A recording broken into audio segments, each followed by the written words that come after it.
मेरे सपनों का भारत, श्रेष्ठ भारत। लेकिन मैं चाहता हूँ कि यह केवल मेरे सपनों का भारत है, अभी तो प्रत्येक भारतवासी के सपनों का भारत है। हम सब चाहते हैं कि हमारा भारत ऐसा हो, वैसा हो, पर कैसा हो? प्रश्न यह है, ऐसा भारत जहाँ भ्रष्टाचार ना हो, ऐसा भारत जहाँ हर लड़की सुरक्षित हो, शिक्षित हो, ऐसा भारत जहाँ न्याय केवल संविधान में नहीं, अभी तो प्रत्येक व्यक्ति तक तेजी से और सही पहुंचे। ऐसा हो हमारे सपनों का भारत, परंतु ऐसा हो नहीं रहा है। आइए रूबरू कराते हैं आपको इन छोटी छोटी झलकियों से। ओहो, ये रोहन अपनी किताबें कभी जगह पर नहीं रखता। दादी माँ कहाँ हो? यहीं पर हूँ बेटा। दादी माँ देखो, मैं कक्षा में प्रथम आया।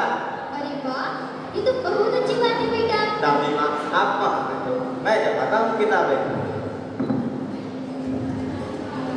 दादी माँ, मैं पढ़ लिख कर इस देश की सेवा करना चाहता हूँ। यह तो अच्छी सोच है बेटा, देश की सेवा तो सबको करनी चाहिए। दादी माँ आज देखो, आज हमारा भारत गांधी, पटेल, विवेकानंद और मोदी जी के संकल्पों की वजह से विकसित हो रहा है। बेटा, इसमें लोक नायक भिखारी ठाकुर जैसे महान पुरुष का सपना भी शामिल है, जिसमें उन्होंने गरीबी मुक्त देश की कामना की थी। ये तो आपने बिल्कुल ठीक कहा दादी।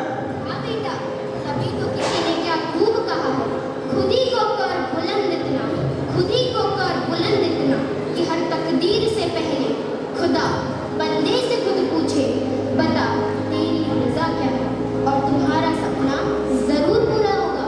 क्या बात है दादी। चलो बेटा, अब तुम पढ़ाई करो। दादी आज खाने में क्या बनाओगे? बेटा, आज मैं अनाज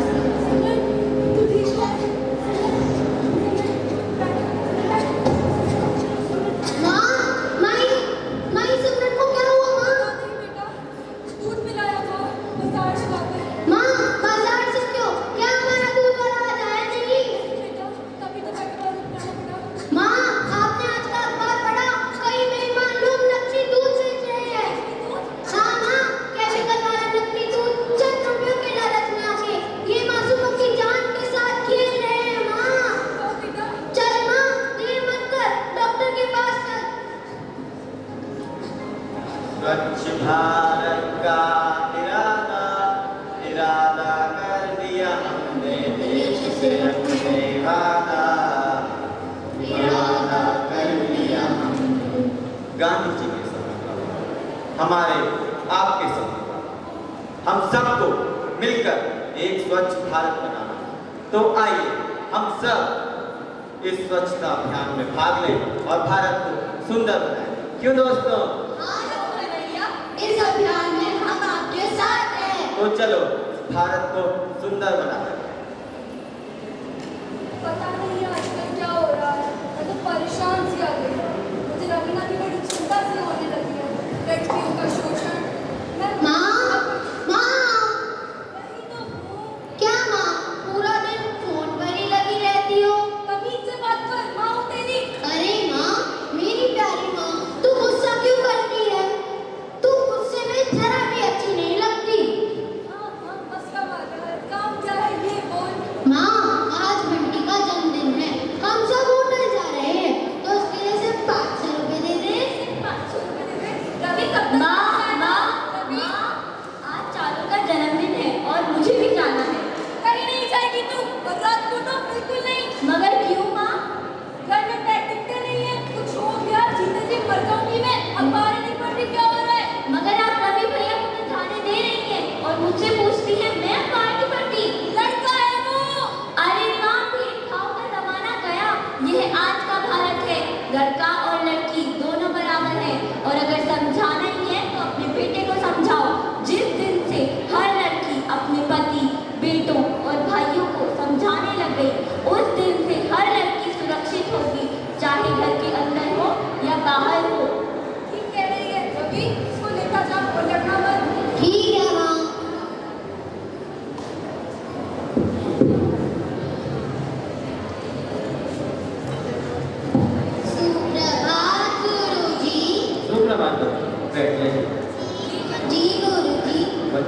नैतिक शिक्षा की इस कक्षा में मैं तुम्हें कुछ महत्वपूर्ण बातें बताना चाहता हूँ। जी गुरुजी।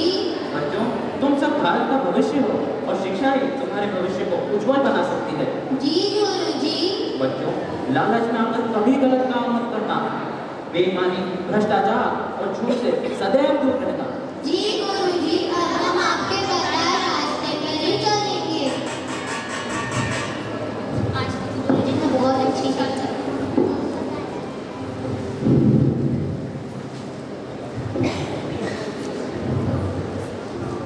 बेटा, तुम्हारे सपनों का भारत अब सच हो रहा है। कहाँ दादी माँ, निहित कुछ स्वार्थ के पुतले नित नए तेवर बदलते हैं। निहित कुछ स्वार्थ के पुतले नित नए तेवर बदलते हैं। यहीं का दूध पी पी कर विषैले सांप पलते हैं।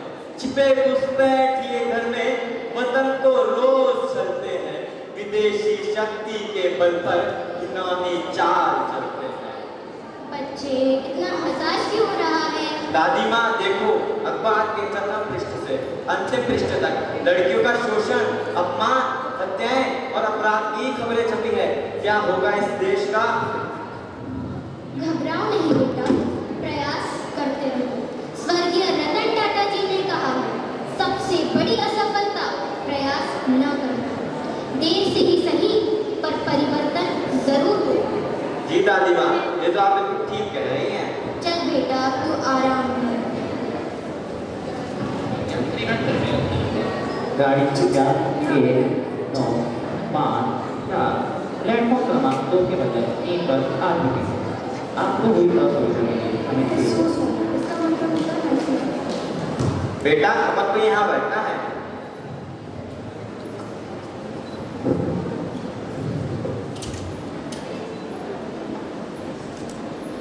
माफ कीजिएगा बहन जी, आज के जमाने में किताबें कौन पढ़ता है और आप बड़ी देर से किताबें पढ़ रही हैं। अरे भाई साहब, मेरे को बचपन से ही किताबें पढ़ने का शौक रहा है।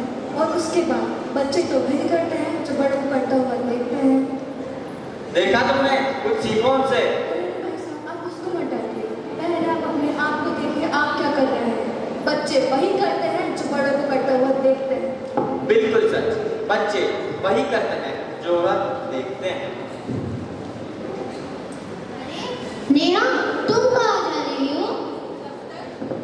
मैंने तुमसे कितनी बार कहा है अपनी नौकरी से इस्तीफा दे दो, तुम मेरी बात क्यों नहीं सुनती? रवि, मुझे नौकरी करनी है।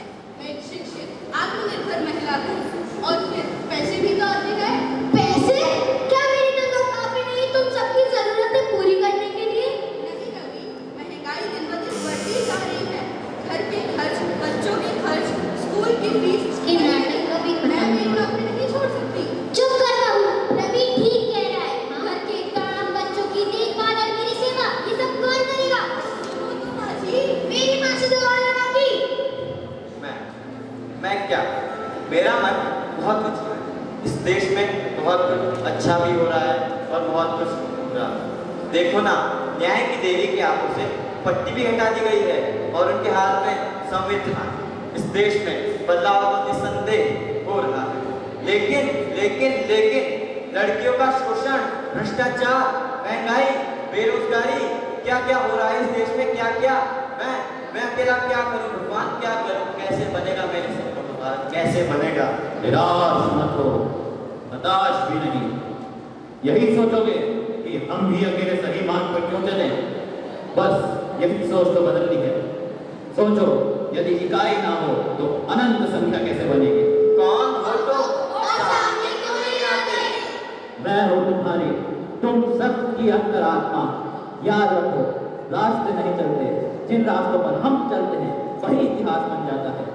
जो बदलाव देखना चाहते हो वह पहले स्वयं बनो, इकाई बनकर मंजिल की ओर चलो, कारवां अपने आप आगे बढ़ता चला जाए। बिल्कुल सच। हम सब एक तंत्र बनकर भारत को श्रेष्ठ भारत, सशक्त भारत, विकसित भारत और मेरे सपनों का भारत बना।